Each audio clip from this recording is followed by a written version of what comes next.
The young and the restless spoilers, the quiet corridors of the Abbott estate had always held secrets, but none as deeply buried as the one now threatening to upend everything Diane had rebuilt. It began with a feeling, an instinct she could neither ignore nor explain. Cain Ashby had never met her before, not formally, and yet when their paths crossed at a Chancellor Winters event, something in his demeanor, his glance, his very presence struck her with an unsettling familiarity. Diane was not one to dwell on passing thoughts or emotional impulses, especially after years of reconstructing her image, her life, and her role in Genoa City, but this was different. The more she observed Cain, the more she felt that strange magnetic pull, the sense of déjà vu that wouldn't loosen its grip. It wasn't attraction or admiration. It was maternal. Primal. It was as if her bones remembered something her brain could not. She told herself she was being ridiculous. But as the days passed and she saw Cain again, this time casually conversing with Devon in the park, laughing with Abby at society, or simply walking by Jabot, Diane began to feel her grip on the past slipping into the present. There were shadows that refused to stay buried. Diane Jenkins had not lived a quiet life. Her years were marked by reinvention, exile, manipulation, and most recently, redemption, however temporary that seemed in Genoa.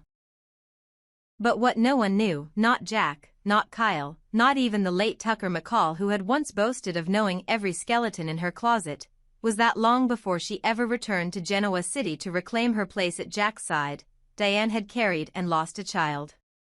A boy. A child she had given up under pressure, in the haze of a previous life when she was briefly married to a man whose name had been intentionally scrubbed from most of her history. That chapter was one she never spoke of, not out of guilt but out of necessity. The child was born in a foreign country under a false identity, during the darkest of Diane's spiral years. She had convinced herself the baby hadn't survived, or if he had, that he had no connection to the mess she once was. But Cain, his mannerisms, the piercing defiance in his eyes, the way he moved like someone born to resist, had unearthed that buried possibility with a single look. Unable to shake the suspicion, Diane began to research. Quietly. Discreetly. She paid a private lab in Chicago to collect a sample of Cain's DNA under the guise of a corporate security check initiated by a Chancellor Winters audit. It was unethical, perhaps, but Diane had survived by bending ethics to her will. She also submitted her own DNA under a false name, ensuring no trail could link the inquiry back to her. The waiting nearly drove her mad. Each day she waited for the results, her mind spiraled into places she had long kept locked away. What if he was her son? What would it mean? Would he hate her? Would Kyle? Could she ever tell Jack? But most terrifying of all, what if he wasn't? What if this entire psychological unraveling was for nothing, a desperate attempt to find meaning in a life still riddled with past sins? When the results came back, the silence of the moment nearly deafened her. Diane sat alone in a rental car outside the lab in Chicago, hands trembling as she unfolded the document. A 99.997% match. She read it once. Twice. Then again. The paper shook in her hand, and the world tilted. Cain Ashby, born to a woman named Genevieve and raised in Australia, adopted, trained, twisted by life, was her son. Not Jack's. Not Victor's. Not anyone in Genoa's circle of chaos. But hers. The father? A ghost from her pre-Genoa past, a man with political connections, international ties, and a temper that had driven Diane into hiding the first time. His name did not matter now. What mattered was that Diane had a son. And he had been under her nose for months. Her breath caught in her throat. This revelation was not a joyful reunion. It was a ticking bomb. If it ever came out that she had lied, again, about a life-altering truth, it could destroy everything. Jack would never forgive her. Kyle would spiral. The Abbott family, already fraying at the edges, might never recover. And yet, could she stay silent? Could she really keep this from Cain? She began to observe him differently. Not with scrutiny but with awe. The anger that sometimes bubbled beneath his calm exterior now made sense. His inability to trust, his rebellious streak, his search for purpose, all of it felt like echoes of herself.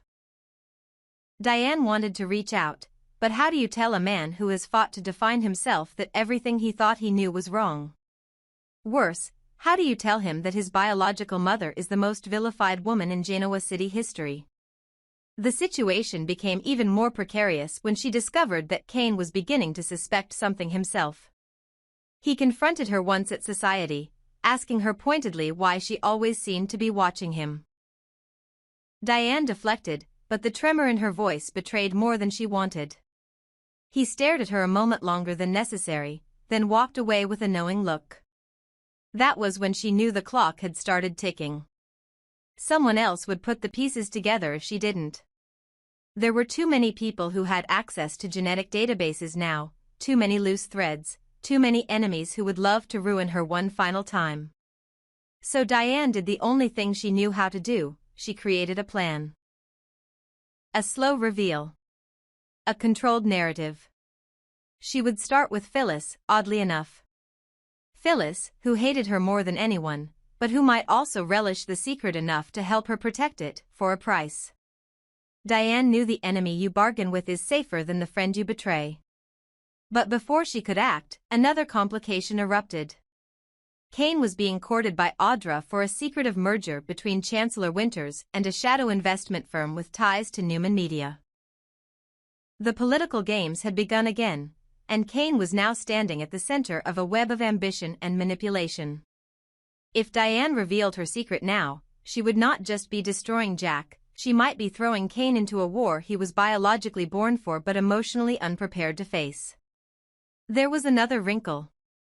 Kyle had grown increasingly suspicious of his mother's recent behavior. He had noticed the anxiety, the absences, the vague explanations. When he confronted her, Diane broke down.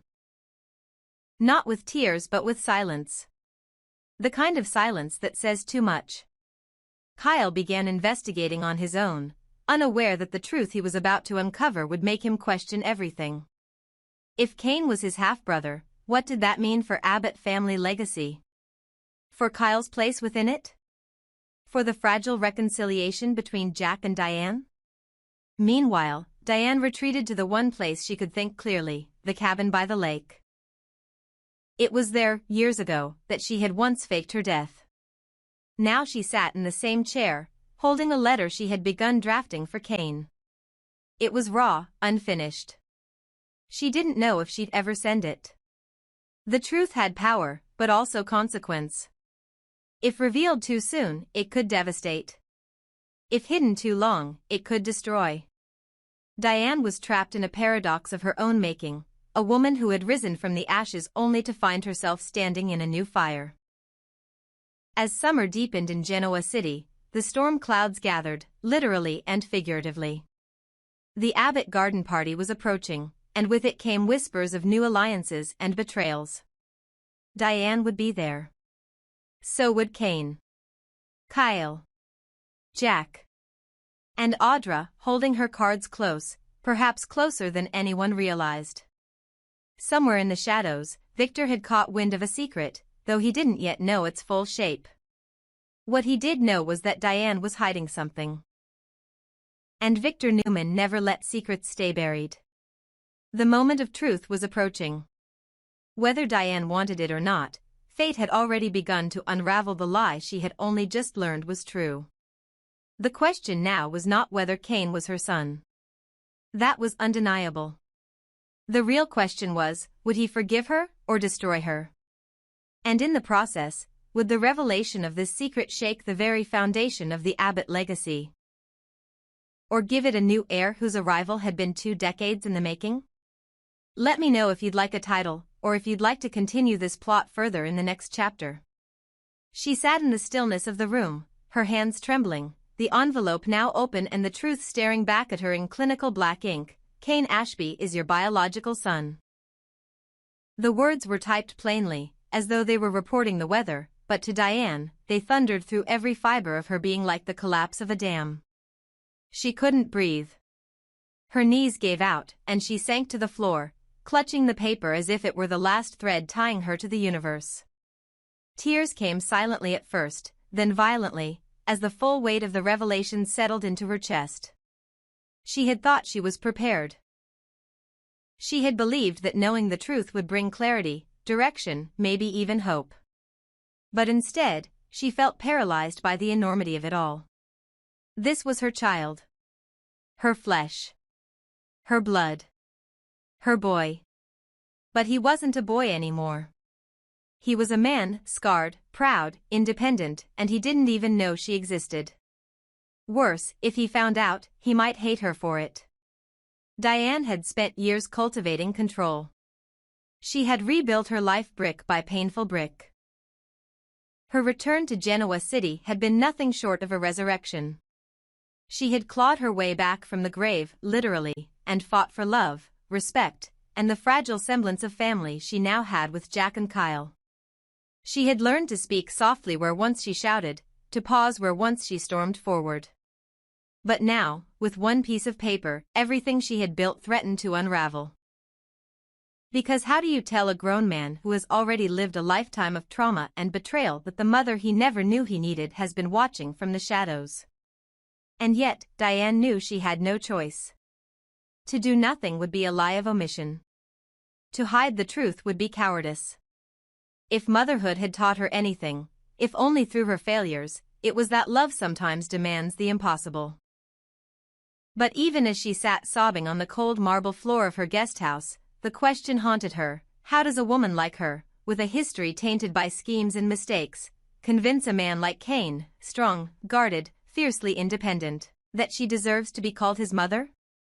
The answer came not in a grand plan, but in the simplest truth: she would not demand anything from him. She would not claim a title she hadn't earned. Instead, she would confess, fully, vulnerably, and allow Cain to decide for himself. It was the only way. She composed a letter first, several, actually, none of which she sent. Each one crumpled into a heap of regret before it even left her desk. Words felt inadequate. And yet, she knew eventually they would have to suffice. She would tell him in person, when the time was right. But before she could do that, there was one more person she needed to face: Jack. When Diane told Jack the truth, the room was quiet. No shouts. No slamming doors. Just silence. His brow furrowed, and his eyes searched hers, not for lies, but for hurt. He had seen Diane lie before. He had seen her manipulate, twist, and deceive. But this was different. She wasn't covering her tracks. She was baring her soul. She told him everything. About the brief marriage in Europe. The pregnancy. The adoption. The years of silence. And the DNA result. She expected Jack to walk away. She wouldn't have blamed him. But instead, Jack sat beside her, took her hand, and said only this: "You didn't betray me. You survived." It was a grace Diane hadn't known she needed. Jack, in his ever-evolving wisdom, saw the woman before him, not the sins of her past, but the pain etched into her present. And he made a decision then: if Diane wanted to try, he would support her. Not because he owed her anything. Not because he believed it would end well. But because he understood that love, real love, sometimes meant walking beside someone even when the path was uncertain. Together, they would face this. But Cain was not a man who welcomed disruption. When Diane finally approached him, her voice shaking, hands cold, heart thrumming like a drumbeat of dread, Cain stood with arms crossed, expression unreadable. She barely got the words out. She told him about the past, the test, the result. And then she waited. But Cain said nothing. Not a single word. His jaw clenched, his eyes narrowed, and then he turned and walked away. No anger. No outburst. Just a withdrawal so complete it was more cutting than any scream. For days, Diane heard nothing. Jack reminded her to be patient, that Cain needed time. But patience, for Diane, had always been agony. Every hour of silence felt like a verdict. When Cain finally did respond, it was with a message relayed through Jill: "Tell her I don't need another mother. I've survived just fine without one." Diane wept again, not with the same shattering grief of discovery, but with the quieter ache of reality. She had found her son, but he had not found her. Not yet. Maybe not ever. Still, she didn't give up. Not because she hoped for a fairy tale ending, but because she understood now that being a mother didn't mean being accepted, it meant showing up, even when rejected. So she did what she could. Quiet gestures. Small kindnesses. She sent a package of old photographs, not of herself, but of the man who was Cain's biological father. She left a note at Chancellor Winters with nothing but the words, "I'm here when you're ready." And she waited, not with desperation, but with quiet hope. In Genoa City, word began to trickle out. Whispers at Society. Rumors at Newman. Jack stood firm in her corner, despite the looks from Billy and the cautious distance from Kyle. Phyllis, oddly, said nothing. Perhaps because for once, Diane's heartbreak was too real to mock. Cain, meanwhile, wrestled with a storm of his own. He didn't trust easy. He had built his life on self-reliance, on distance, on not needing anyone. And now this woman, this notorious woman, wanted to be part of his identity. He couldn't decide what infuriated him more, the lie that had kept them apart or the truth that now refused to go away. But deep down, something had shifted. He found himself looking in the mirror and wondering about his eyes. His cheekbones. His temper. And he hated that he wondered. Because that wondering made it real. Weeks passed. Then months. One day, at a gala for Memorial Hospital, Cain spotted Diane across the room. Their eyes met. She didn't approach. She didn't smile. She just nodded, respectfully. And for the first time, Cain nodded back. It was not forgiveness. Not yet. But it was a beginning. In the quiet of her home that night, Diane lit a single candle and placed the DNA results back in the drawer. The truth was no longer a weapon. It was a door. And even if Cain never walked through it, she would keep it open, always. Because that's what mothers do.